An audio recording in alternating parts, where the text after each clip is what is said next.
It's 5 a day with Jay. I'm Jay. A little sleepy. I ate too much dinner. Growing up, it was my brother, my stepbrother, and I. Three of us. My stepbrother was 5 or 6 years older than my brother and I. Three boys, three growing boys in one household. Eat a lot. We'd usually go through a gallon of milk in a day or two, at least a loaf of bread, boxes and boxes of cereal. We ate. Oh, we ate all the frickin' time. But we were also extremely active all the time. We didn't just sit like now. My job is sitting down in front of a computer at home, sitting in front of a computer. But growing up, we were rarely inside. When we were, it was dark or it was cold or it was raining, and that was pretty much it. The rest of the time, we were out. We were in the woods. We were riding our bikes. We were swimming in a lake. We rarely spent time inside. And it's strange that now that I'm older, I'd much rather be inside than outside, but people change as they grow up. I remember we had a neighbor that had a swing set in their backyard. Didn't have any swings on it, just had the little nylon ropes that ran down. Everybody smoked when I grew up. Everybody drank. It was McGregor. What else was there to do? So lighters were common. And I remember being outside one time in our neighbor's backyard looking at that swing set. Look at my lighter.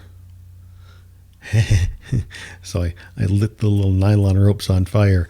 And so I'm like, and I'm watching it start to burn. I'm like, oh, did it catch? Did it catch? And I could see it melting. I didn't move my hand. I didn't move my lighter hand from underneath the dripping rope as it started to drip onto my hand. I wasn't a smart kid. Let's put it that way. I did so many things outside. I injured myself all the time as I was accident prone. That's what my mom told me all the time. You're accident prone. Nails through the feet. Sure. Why not? Riding my bike barefoot. Oh, what could possibly go wrong? Pedaling along, my foot slips off the pedals and into the spokes and rips off the whole side of my toe. Trigger warning, by the way. But we were always outside. Every time we'd come home, I'd covered head to toe in mud and dirt and twigs in my hair and ticks in places I don't want to mention. We'd go swimming. Sometimes we would take salt with us for the leeches, but usually we just pick them off. My mom would get mad if we wouldn't save them because my mom liked to save things like that to go fishing with. So sometimes we would just get the little water and just leave the leeches in the water. I could always find a container to put leeches in. Leeches, worms, dig under the leaves, we'd find stuff. When it came to the fall, we would rake the leaves and have giant piles of leaves, and we would dive in them and dig through them before we would eventually have to bag them up and get rid of them.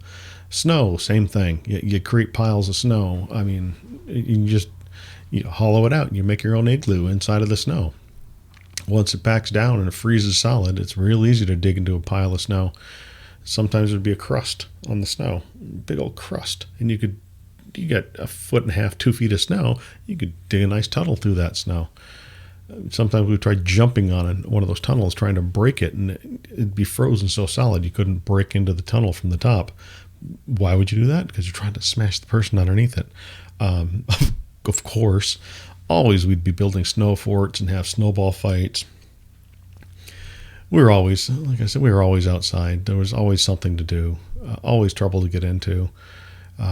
Next time I'll tell about how, not this scar, but I got another scar right in between my lip and my nose right here. I got a dot right on my forehead. Next time I'll tell about how I got those. That was another adventure I had outside. I got little scars all over from stupid things. Like I said, I was an accident-prone kid. I was always hurting myself. Hey, you know what? As I always tell my favorite daughter, no project is done until there's a little blood involved, and I've lived that motto my whole life. Anything I do, I'm always getting hurt. It's going to happen. Look, there's a hill. We have go-karts with no engines. Let's ride them down this hill. Yeah, some ideas seem better once you're doing it than once you're done with it. Because usually once you're done with it, there's a reason you finished. So, yeah, the neighbor kids, my brother and I, we'd always end up hurt. You go playing basketball, somebody's going to get a basketball to the face at some point, intentionally or not. That's just the way it was. You build a tree fort, somebody's going to be pounding their fingers with a hammer. That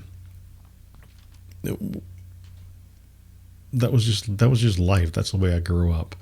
Maybe that's why I'm not handy and don't like home improvement, is because I know I'm going to hurt myself eventually. Anyway, I'm tired. I'm going to go to bed.